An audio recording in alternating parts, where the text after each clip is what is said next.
We're entering the phase of this where just about every other week we're doing an island nation. So, who's ready for coconut?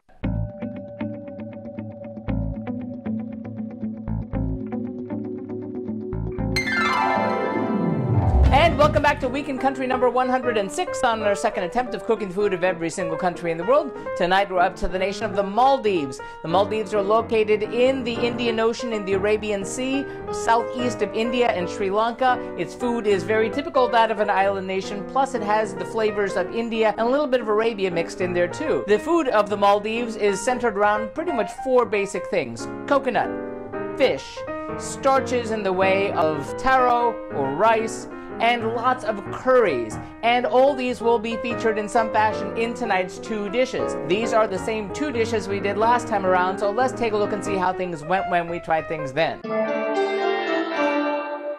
Well, 4 years ago on the Global Cooking Challenge, I wound up cooking these two dishes. They were really delicious, starting out with a Maldivian fish curry, which was really delightful, had lots of great flavors, and looking forward to doing that one again. I served that along with a cashew nut rice, which was wonderful, although I did kind of screw up in getting, instead of cashews, I got hazelnuts, but still it came out okay. We're not making that same mistake this time. Now, before we get into the ingredients, we need to talk about a couple of those ingredients. First off being pandan, also known here as ramp leaves. It is the leaves of the screw pine. I've used it in a couple countries so far, and we'll be doing it in the ones in the future, I hope. Lucky me, we live here in the tropics, and in tropical countries you will find the screw pine where the leaves can be harvested and used for flavoring in things like rice and the dishes that we're doing tonight. Also, in some island nations, the fruit is used in a number of ways, but we'll cover that when we get to the Marshall Islands in a few weeks. Also, you'll notice that we're going to be using coconut cream and coconut milk. If you get actual coconuts, you'll notice like the heavier, fattier part that includes the meat, that's the cream. The lighter, watery stuff inside is the milk. You can buy them in cans separately. The cream is fattier, but you know, sometimes you need that. So enough of that. We need to see what go in tonight's two dishes. First, for our Maldivian tuna curry, we'll need 1 medium-sized skipjack tuna or smoked tuna.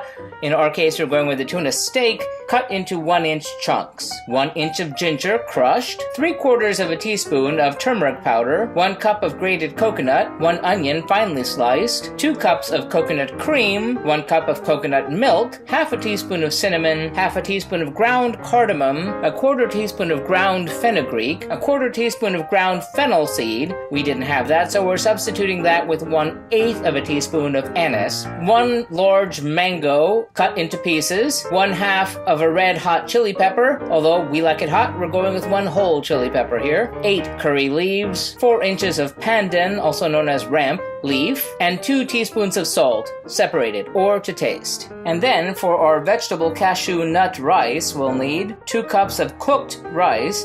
We're using basmati here. A 2-inch cinnamon stick, 2 cracked cardamom pods, 1 onion thinly sliced, 250 grams of mixed vegetables, in this case diced carrots, chopped beans, cooked green peas, and cauliflower, because we couldn't find the one that had chopped baby corn. 1 green bell pepper chopped, 2 garlic cloves crushed into a paste, 1 centimeter of ginger crushed into a paste, 1 teaspoon of lemon juice, a 2-inch piece of pandan, also known as ramp leaf, 1 dried red chili, we're using Japonese chili here, 2 green onions finely chopped, 2 tablespoons of canola oil, half a teaspoon of ground turmeric, and 200 grams or 7 ounces of cashew nuts, and 4 teaspoons of salt or to taste. Warning, this takes a little bit more prep time than you would think, but it's going to be worth it. Time to get cooking. In a food processor, place the turmeric, fennel seed, 1 teaspoon of salt, and the grated coconut, and blend it into a smooth paste. Then, in a small bowl, place the onion, ginger, cinnamon, and cardamom, and mix well. Into a large saucepan, place 1 cup of coconut cream with 1 cup of coconut milk. Add half the mixture of onion, ginger, cinnamon, and cardamom to this. Bring this mixture to a boil on a low heat. Meanwhile, in another bowl, place the blended coconut paste, remaining onion, ginger, cinnamon, cardamom mixture, and mix. Add the tuna, and coat the tuna well with this mixture.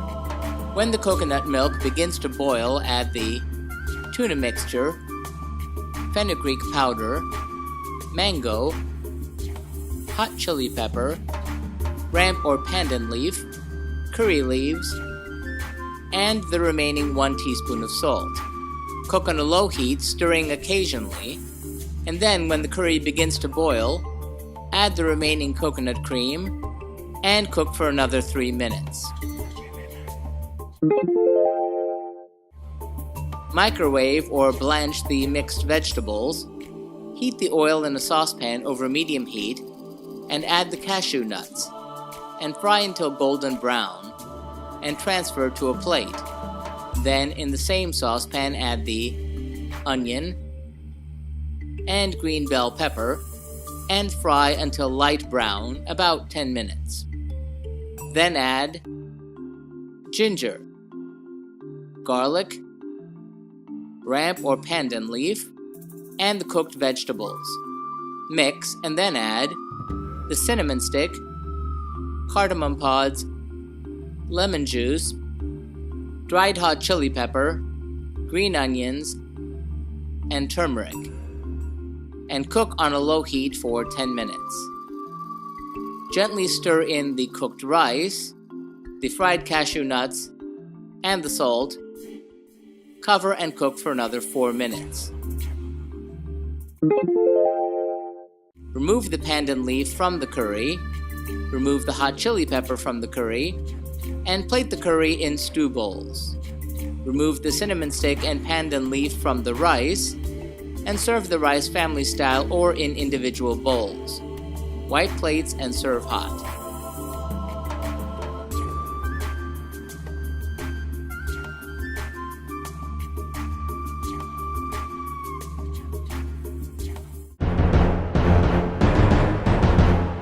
How did that turn out, you may ask? Well, it was really great. Delicious. Took us right to the islands, which was wonderful. It's been quite a while since we've done Island Nations here.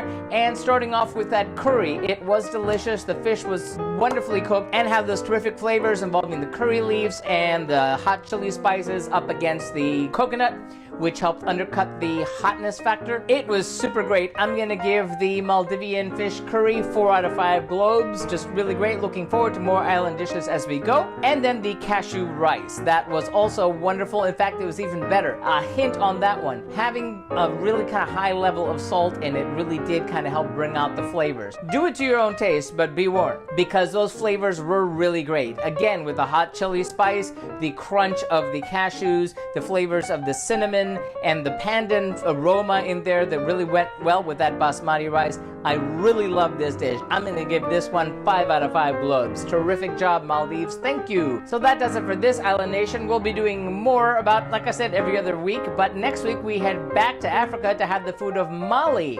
See you then. And as always, if you'd like to see our streams live when they happen every Tuesday night, be sure to follow us on Periscope or Facebook Live. Like and subscribe to be advised when these videos are posted every week. Remember, links to the original recipes are always found in the About section. And if you have any thoughtful feelings or helpful comments about the food that we're cooking, sound off in the comments. Till next time, thanks for watching and happy eating!